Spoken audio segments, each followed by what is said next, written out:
I also forgot the title, so maybe good to remind me what I should do. What's the problem? Log the pretzel surfaces with colors out. Okay. Yeah, thank you, Milena, and thank you. Milena isn't here, but thank you. I am anywhere. I mean the other one. Thank you, Hendrik, for organizing this nice conference. Thank you for reminding me to the title. My plan is to explain at least part of the words occurring in the title. So I will start in a very basic setting. And indeed, the aim is, you have learned in the lecture of Andrea or you before that toric varieties, in particular toric surfaces, are some very, very concrete example class which are useful to test this and that and other conjectures. And I think that A-star surfaces, which are a bit more general, still are a very explicitly treatable class of examples, and that is basically their role. They form an interesting playground for conjectures and so on. So I try to make it understandable how to construct these star surfaces, how to read off properties. You may have taken from this workshop that there are several combinatorial theories for describing varieties with a torus section. In the C-star surface case, which is the simplest non-toric case, at the end, all they amount to collect a couple of integers. The star surfaces are encoded by a couple of integers, and the theories differs in the way you present these integers. In this one, I put them into a matrix.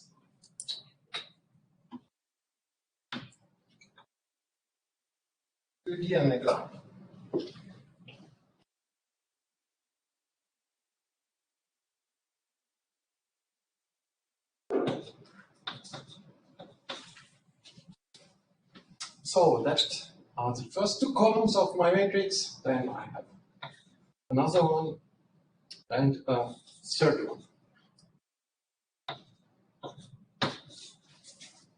I'm going to give the columns names. It might look strange at the moment, but you will see later why I'm doing this way. First one is B01, the second one is B02. Then we have B11 and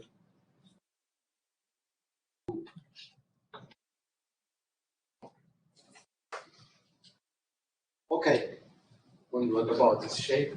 If you forget the third row, then you see somehow vectors on the ray of the fan of the projective plane. This has a deeper meaning. According to which ray, first index and the other ones. Count how many do I find in the first ray, 2, second ray, 1. And in the last ray, also 1. Okay, the first step is to build from this matrix a fan.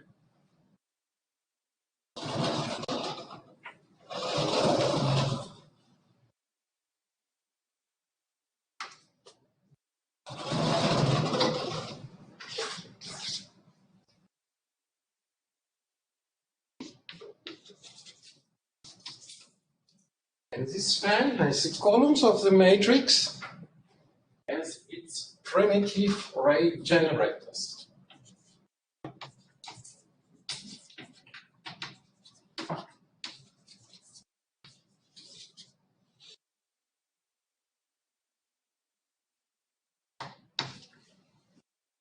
So now this is the most difficult part of the talk. You will have to understand a 3D picture of the rays in this space.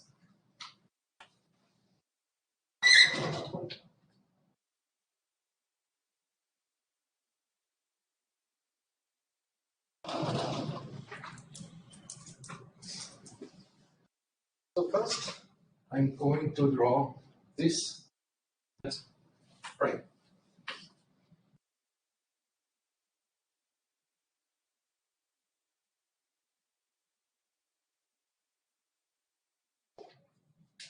Okay, let us take the origin maybe here. Then these three rays give us a cone. Like this. The next is my angle is missing. Third one, it lies below that one. Maybe like this.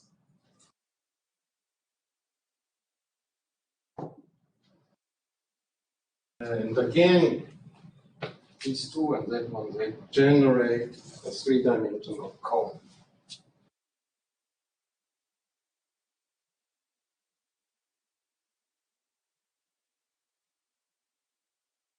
Okay, the last line joining these two. Visit. Did you get picture one of the three-dimensional cones shows above, the other shows below? So maybe we can indicate this a little bit better if we draw the line to 0, 0, 1, the last coordinate line. Goes through the interior to the upper cone and through the interior of the lower cone. Did you get this? That was the most difficult part.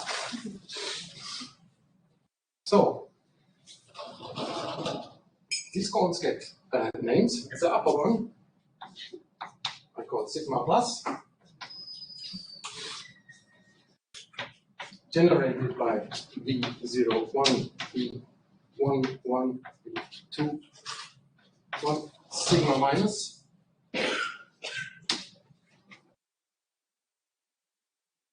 generated by V02, the lower one, and then there will be a two-dimensional maximum cone generated by those two.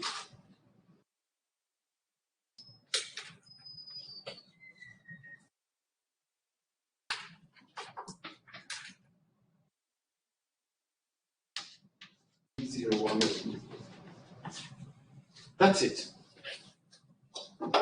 So the plan sigma has primitive ray generators Vij and as a maximum cones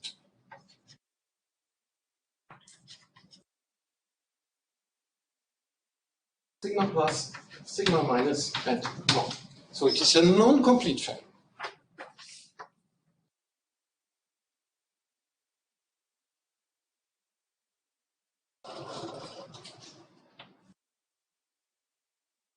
That was the first step. The second step is that we look at the toric variety which is defined by this three-dimensional fan. It will be toric threefold.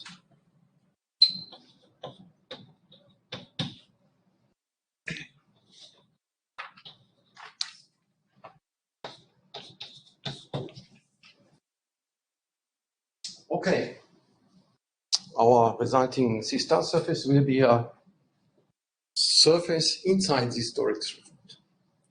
It will be defined by an equation and by a very specific, very simple equation.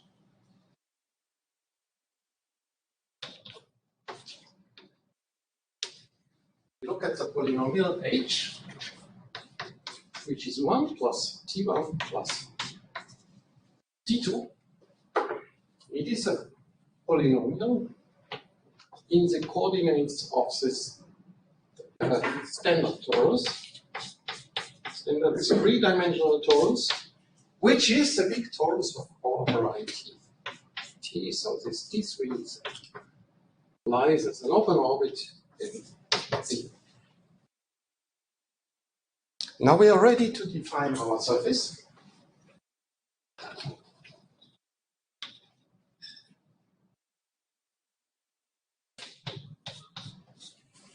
It depends on this data, this couple of numbers put into the matrix, as I did. What I do is I take this polynomial and look at its zero set in the 3 torus.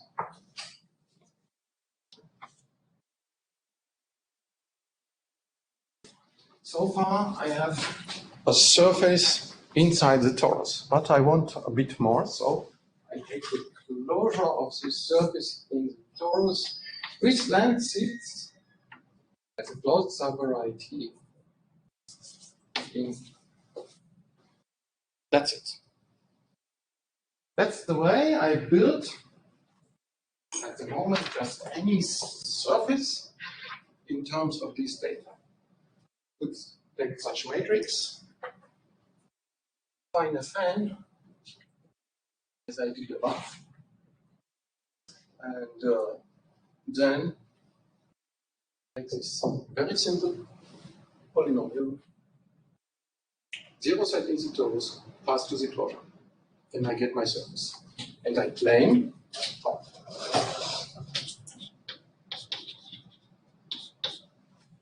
that this X is a rational.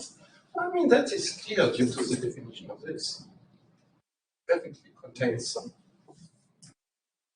open subset of C2. Normal. That's a bit less clear. You know, if you just pass the closures of subset of tori somewhere, there everything can happen. Think of Niels parabola, and you know. In that case, it is projective, also not completely clear because we didn't take a complete fan.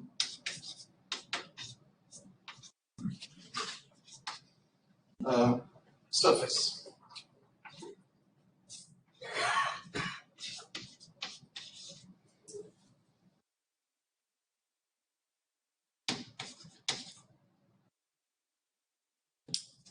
And it comes with an action of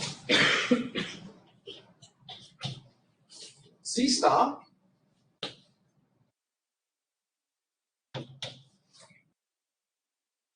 which we regard as a subtorus of the acting torus of minus E, namely the C star sits in the last coordinate. Why does it act? And that is very simple. Our torus has 3 coordinates. The defining equation does not depend on the 3rd coordinate. So this is invariant, and then also the closure is. So if you got this, then you understood how to construct the C-star surfaces. And in general case will be very similar. The pattern is absolutely the same. The general higher dimensions. Surfaces? What do you mean by general? I mean, this is a specific example. And we will see that we get all C-star surfaces in this way. And higher dimensions will indeed occur because they are not all contained in 3 folds. It might happen that we have larger ambient toric parameters. And we will see exactly what does it mean. Now,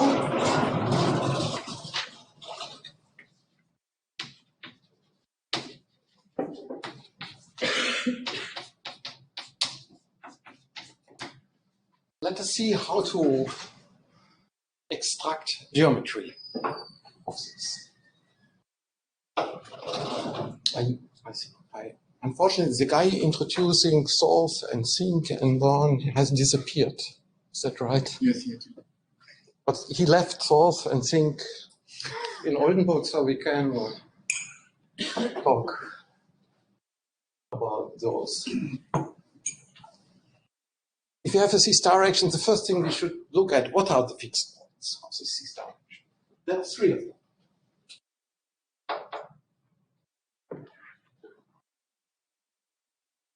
Three fixed points. There is an x plus. This will be the source. There is an x minus. This will be sink, and there's another one.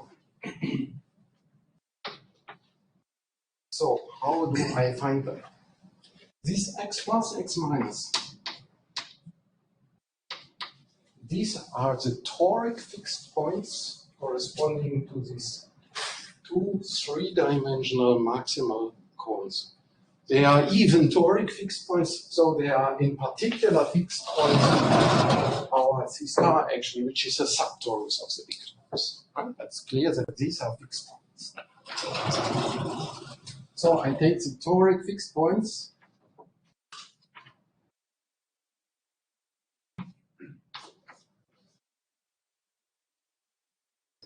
What is not so clear, why do they belong to X? I take any two toric points, I took this closure, why do they belong to X? Another open question, also like normality, why this thing is normal? We will answer this in a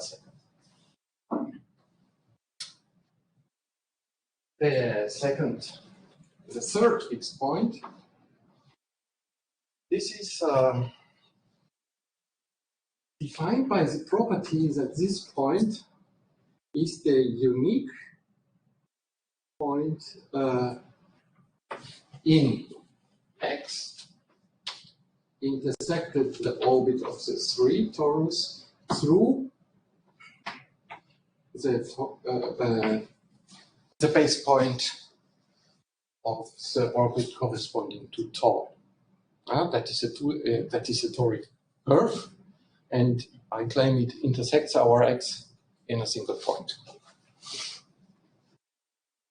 Beyond that, the rays of this toric fan, they define toric divisors. And I can start to, well, each Vij gives me a toric divisor Dij, I index Z above, because now I cut this divisor down to X. And indeed, it turns out that these cut downs, even in a schematic sense, give us prime divisors.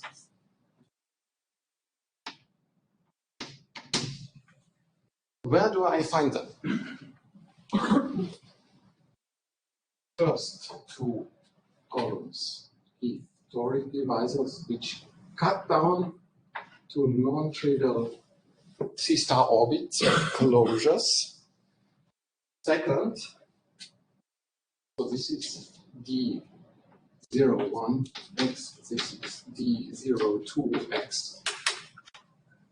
That is D11X, and another one here.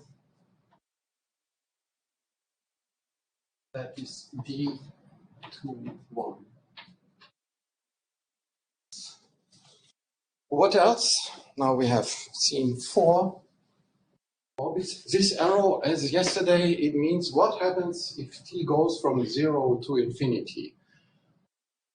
Going to 0 means that it comes from the source. Going to infinity means that the second point I need to close up the orbit is, in most cases, the source, except this only one orbit where we land in an intermediate called hyperbolic fixed point of the C star surface. And then there are lots of general orbits connecting source and sink directly. I don't draw this general orbits.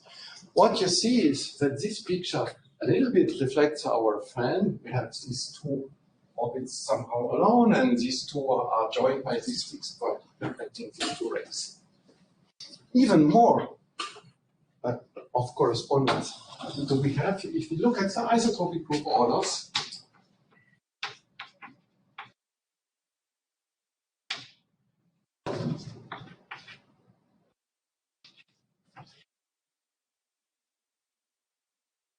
Of the general points in these divisors, let me call them Lij. So it takes an isotropy group C star in a general point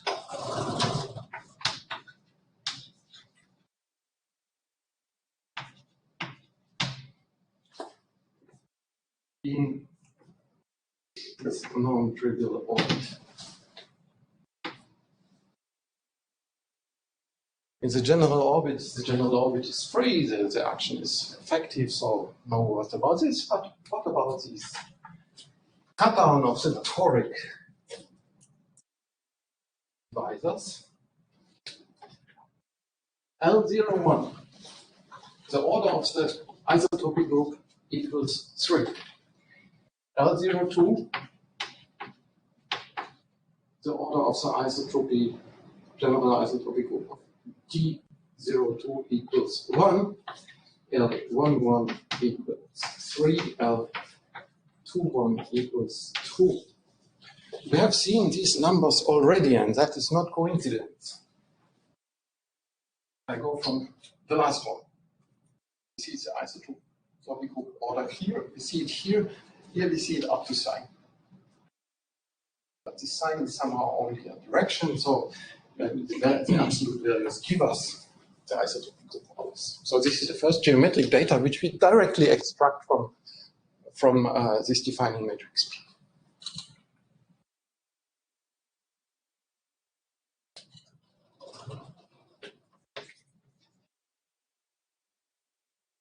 So moreover, our X comes embedded in a toric variety and it inherits a lot, basically almost everything, from its ambient toric variety. In which way?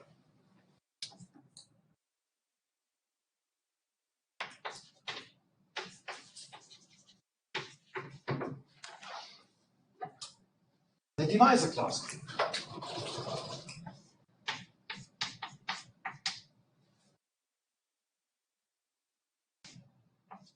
Is the same. The Picard group is the same. How do you know that? How do you know that? How I know that? I give the intermediate answer for the divisor class group. We will see this at the same moment when we see why this thing is normal and what was the other, how to be sure that these points x plus minus and x0 belong indeed to x. We have no, at the moment we don't have much control really. We take something in the torus and pass to the closure. How the hell this closure looks. And I can give an answer to this and if you insist also to that. And what else is interesting? When we have to do with the so we should know what is a canonical divisor. There is a junction formula will hold. We are in the singular setting, no problem. I write it down in the usual abstract form, so makes sense if I pass to the class in, first of all, this lives in the class group of the toric ambient variety, but that is the same as X. So you can identify them in a very canonical way. And we have an explicit description.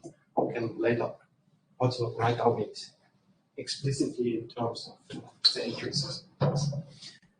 And what we can do is the whole intersection, blah, blah, intersecting curves, and so on, via toric intersection theory on the ambient toric variety.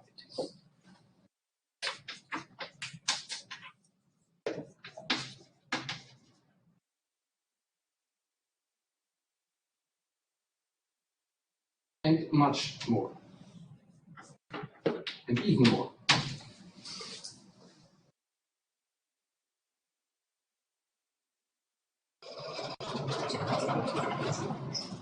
So where is the ample divisor coming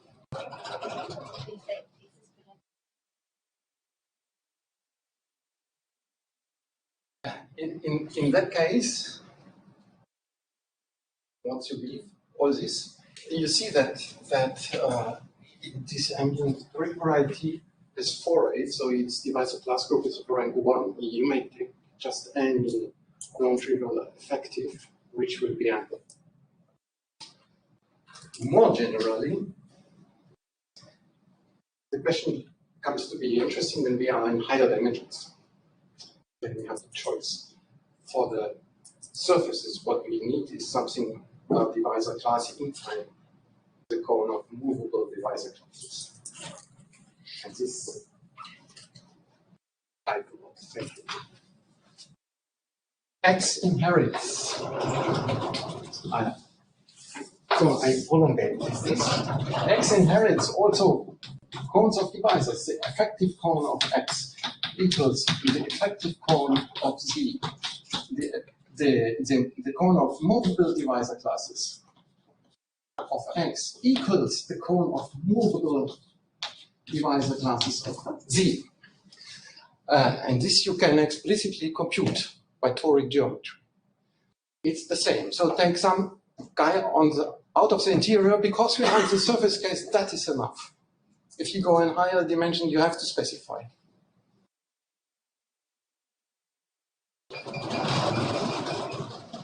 Okay, thank you. So, and yeah, still it goes on. So for the unlikely case that somebody should be online, checking emails or something like that at the moment, do a short break and go to the website of Justus Springer. He has a wonderful package in a computer algebra package to compute all those things in terms of given data.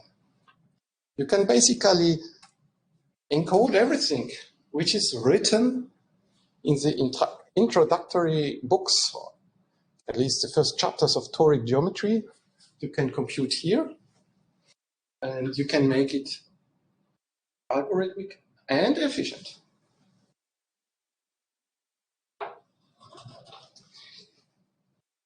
Okay, so maybe it is time to answer the questions, or partially answer the questions. Less obvious data maybe is the Cox ring.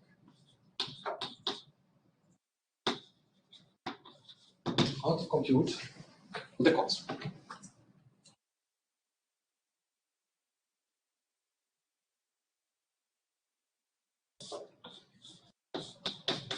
First, by definition, it's graded by the class group, so it's graded by the finally generated abelian group, and the homogeneous components are with the section spaces of representatives. Now we want to make it explicit. For this, it will be a polynomial like the and int toric variety, but we will have to model out something.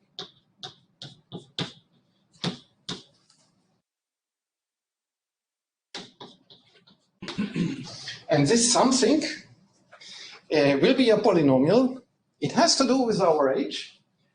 And what we are doing now is something well known. If you have an affine variety and you want to put it into the projective space, what are you going to do? You put it into Kn, and then you try to homogenize the defining equation. Homogenizing you can do the projective space, and in the same way with every equation in a toric variety. What you have to do is to lift it to Cox's quotient construction. Sounds difficult, but isn't. We have this matrix P. What is this matrix P? This is a homomorphism from the big torus in Cox's coordinate space to the torus of our toric variety. Now we just pull back the polynomial with the homomorphism of tori corresponding to the matrix. Recall the correspondence is that this is the unique homomorphism of tori which has that one as its Jacobian in the Euclidean element. Okay, and then once we do it with our polynomial H, let us call this the sigma homogenization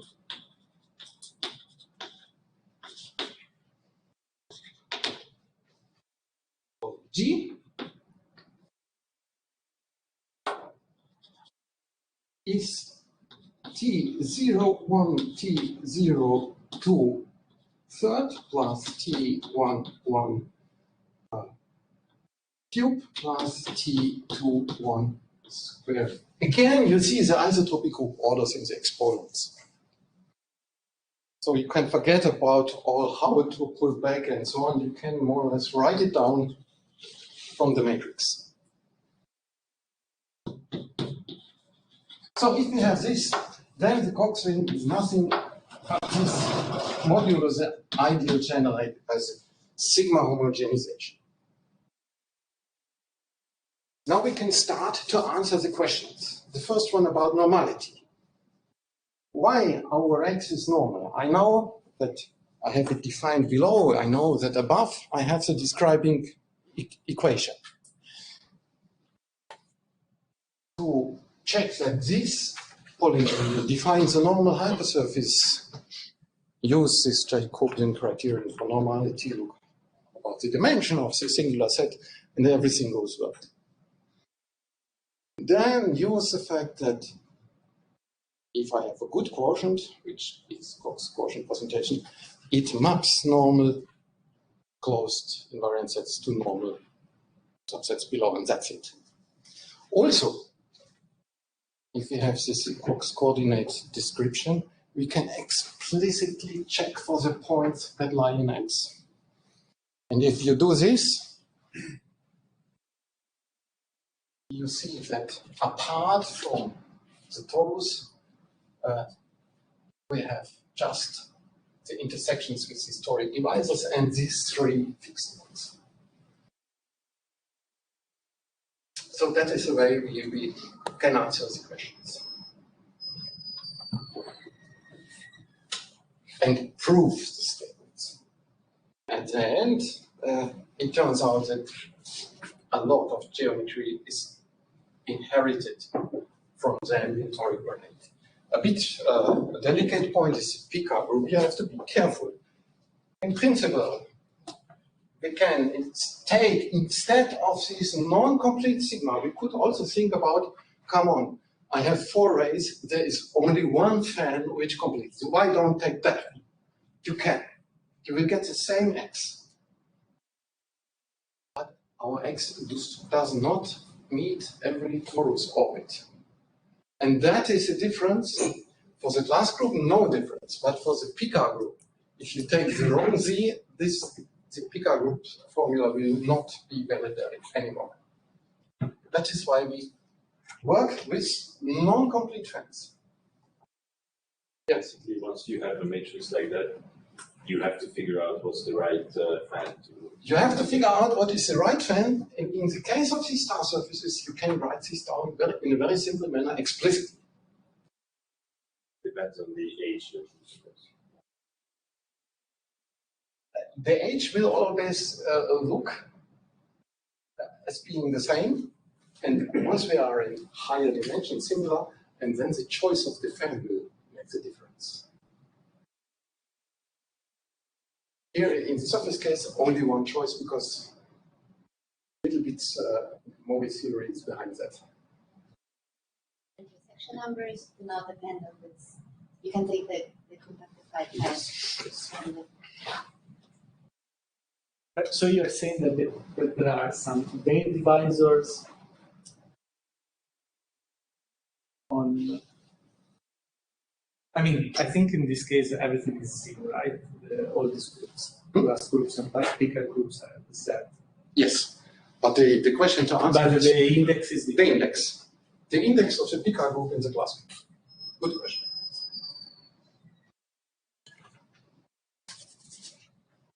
You can compute in the toric case, and you will see that it is generated by the canonical class, the Picard group. In this case, not always. Okay, so I mean, the moral of this is that theory of C-star surfaces basically is a theory of certain toric varieties, which are very specific generator matrix, and somehow specific fans, but non-complete toric matrix, which makes things a bit more difficult. But if you are in love with toric geometry, you don't have to leave it. Or looking at C-star surfaces. Sure. You can ask, is it for any rational normal projective C-star, does it come from something like this? What should we look at? Next point, yes. What is going to happen? What is going? No, I want to say something more. You may stay in toric geometry, but this. Wait a second. This is our. This is.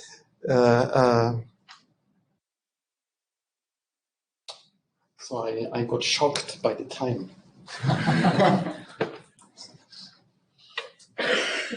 But I want to say a non-toric phenomenon shows up in C-star surface. That is why we are saying methods, but we see non-toric things.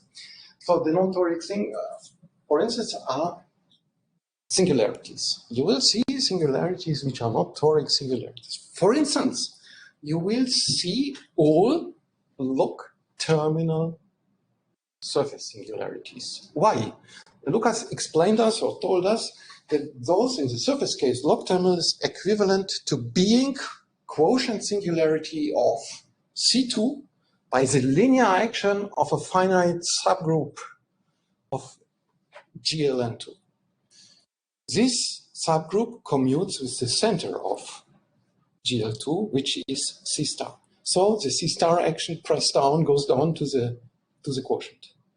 That means every surface singularity which is log terminal comes with the C star action. So we get them all. Okay, let us see at least resolution of singularities.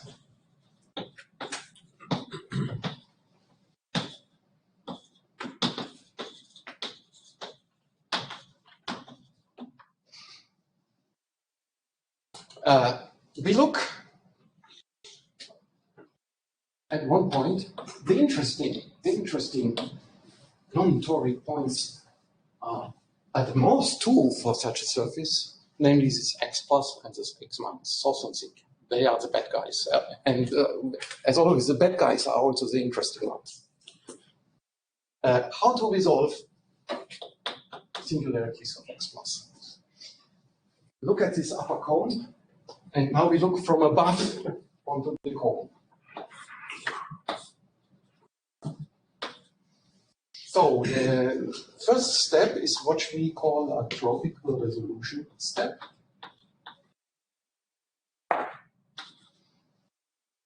That means that we enlarge, somehow modify a bit this fan. We take this direction of the action. This is a third coordinate, so this line is basically the C-star action. We take this and add two new rays to our fan. So we enlarge the matrix a little bit. This gives another C-star surface, and looking from above to the cone, it means that now we have a ray going through the middle of this cone, and we subdivide. And now we replace this big cone by three two-dimensional cones. And when we have done this, this corresponds to a proper map on how we look at this variety. Again, a C-star surface, and what we now have to do is just to resolve. This is the toric step.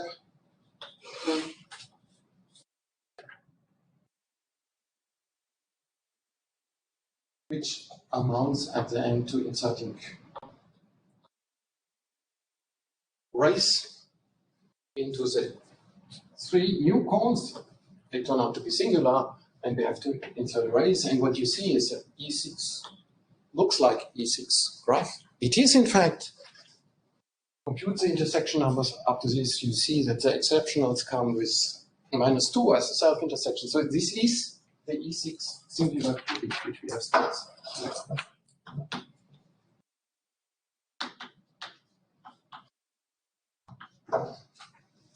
Okay, so 4 minutes left. To your question about does it give us all C-star subfields?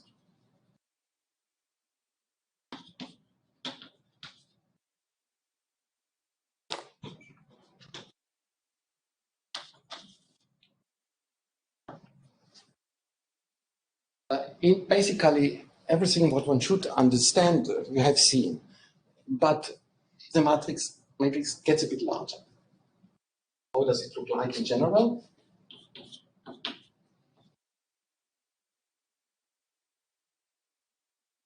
The shape is the same.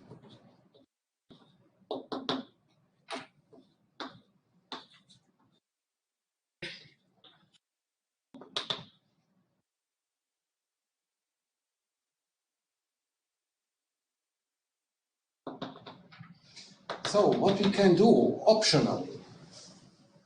So I should say maybe what is this? Li. These are not numbers, these are tuples of numbers. So Li looks as Li1 and it has absolute length up to Li in I, positive integers, and the Di, any integers.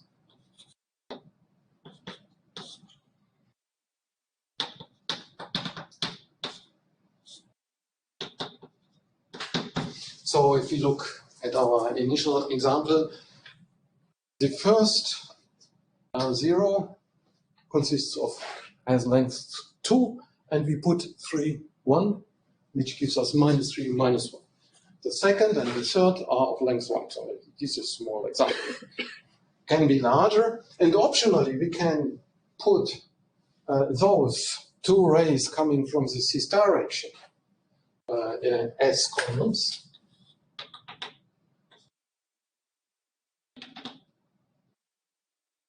Or the 2 or only one of them, and that's it. And now we define a toric ambient variety. Again, we are lucky we have the surface case a choice. You have a couple of rays. Take any projected fan which has those columns as its primitive generators and proceed as before. Now,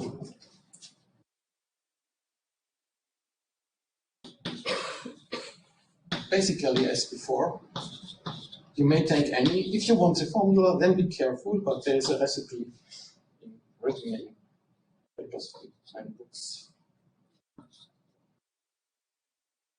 And what can happen if we are in higher dimension, then we need more equations to cut out the surface. But they look very, very similar to the. There should be a lambda j plus T1 plus Tj, and j goes from 2 to r, and these lambda are complex, lambda j are complex numbers, pairwise different, and we may choose lambda 1 to be equal to 1, which was our former case. So we have what we then have, instead of a hypersurface, we have a very specific complete intersection of such linear equations. And then we pass to the closure and do all the blah blah. We can define the sigma homogenizations of the defining equations, and so on and so on. So I'm the 50 minutes. Ah, no, I was late.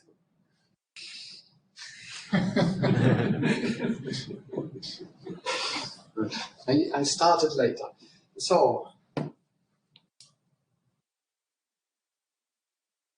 when I was younger and I was able to keep the time, so I recommend not to get older because you lose this ability.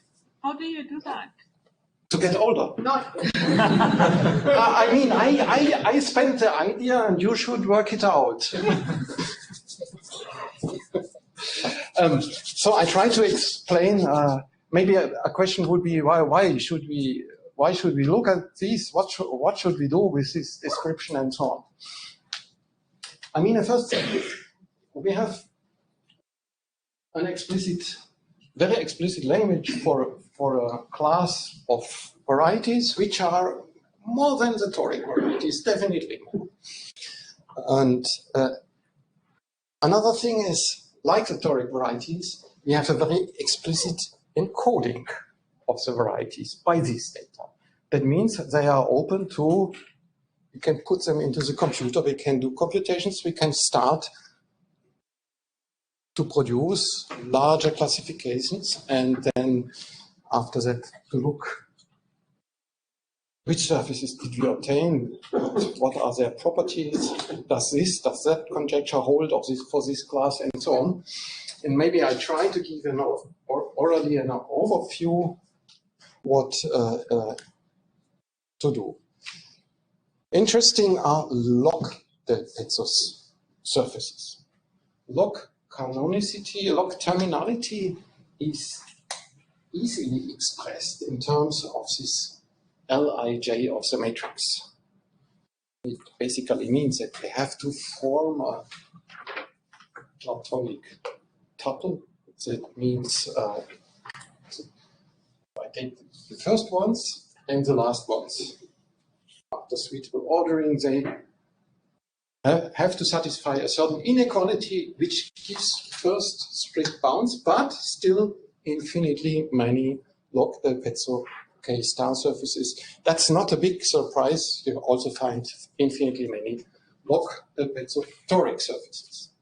Now, these log terminal Delpezzo surfaces, the infinite class, you can access it by filtering in somehow reasonable ways. One way is to increase log canonicity. That means, then you obtain finite subclasses. Another way is to filter by the Gorenstein index. Also, you obtain finite subclasses. And the data are explicit enough to perform explicit classifications.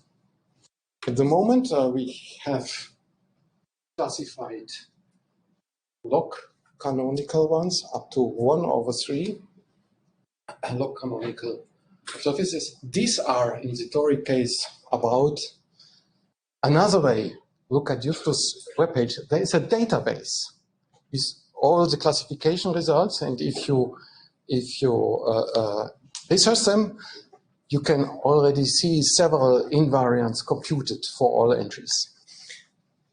Look, canonical, toric, non-toric altogether about 130,000. Then we started to look at the Gorenstein index in PK number 1 altogether. I think it is 220,000. The accurate numbers also you find the first exercise in whole we have about 400,000, I think. 400,000 in the database, and okay, so you find all those. Then one can start to say, I have so many. I'm rich. I have so many Delpezzo surfaces. What to do with? Other people look at properties of the Delpezzo surface. Do they have this? Do they have that?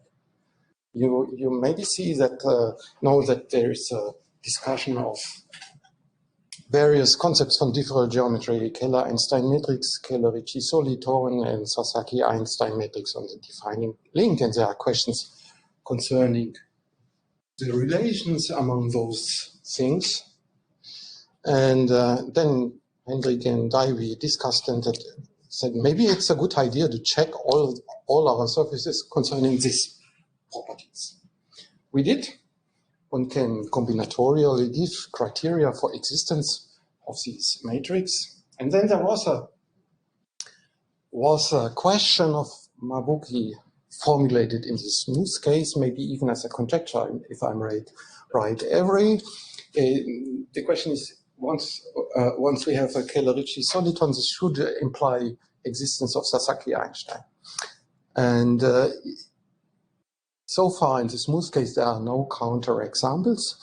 There are not so many cases treated in this singular case. It's only examples. So we run over all our database, all the 400,000, and we found 11 counterexamples to this question. That shows that it's a really good question. Moreover, in the Picard number 1, there is no, among the 220,000, there is no counterexample. So maybe if you are eager, you can try to show Hendrik and me that this indeed holds for all C-star surfaces. And then once you have, is there maybe a good question, sorry, what would you say if you are allowed to speak 3 minutes more? Or are there any other questions? If that is not the case, then I will say this.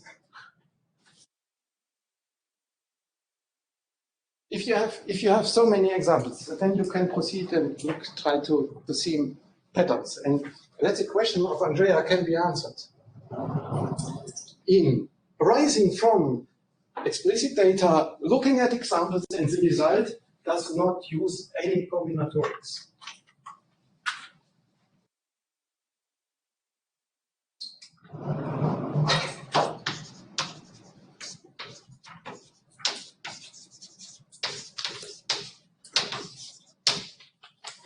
It's a very nice observation by you to use this. You take a rational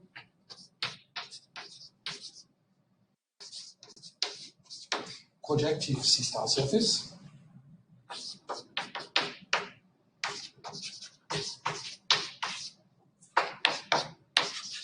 Then the question was, how does the Picard group sit inside the divisor class group?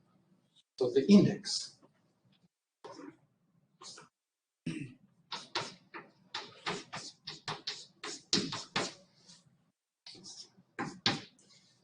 And this is given by 1 over the order of the torsion part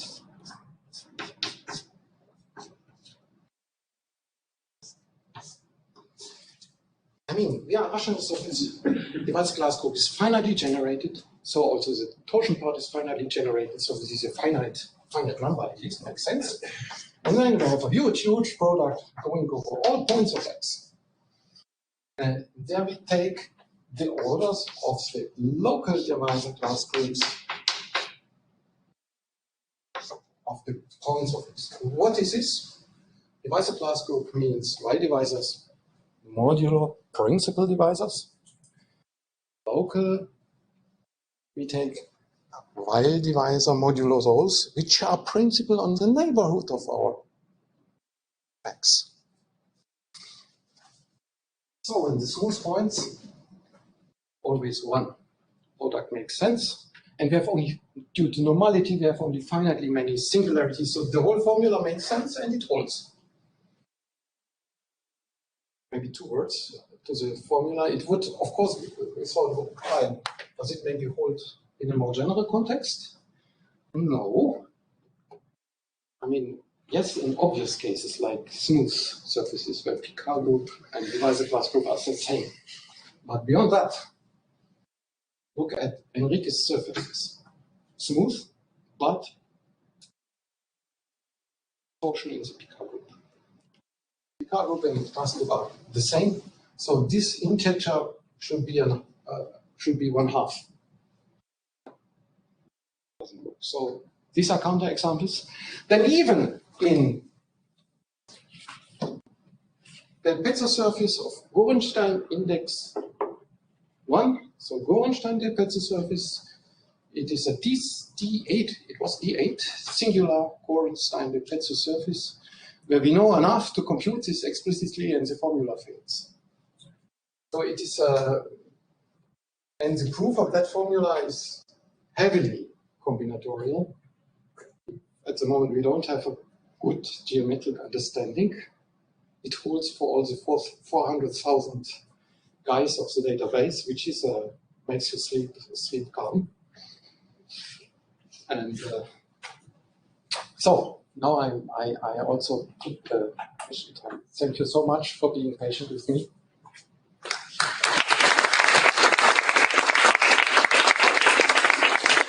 Any more questions? Yeah. Out of curiosity, so you said that the effective for Z and X are the same. What happens if I go up force point, the point C star Z? Do you have any control? No. Thank you. I mean, that was, we posed the question ourselves, and maybe a question to you. You blow up points of toric surfaces, as I understood. Can you figure out those configurations of toric surfaces of points? So you blow up and you stay C star at least, not toric, but C star. We haven't looked, right? Yeah, let us come into contact about this. I lost, my student was bought by some insurance company and I miss him. So maybe, yeah, but if you can offer me a postdoc position even in Frankfurt, I will come immediately. Very good. So, and the next question is, I mean, the idea is so many point configurations. So let us take the automorphism group of a toric surface to move them in right position and then study. Okay, the next question is, now if you are K star, what are the blow-ups of general points keeping K star action? The idea is to compute automorphism group and to shift these configurations. We have some vague ideas, but computing the automorphism group of a C star surface turned out to be not so easy. It works completely, described meanwhile, but not so easy. Okay. If there are no further questions, we thank you again.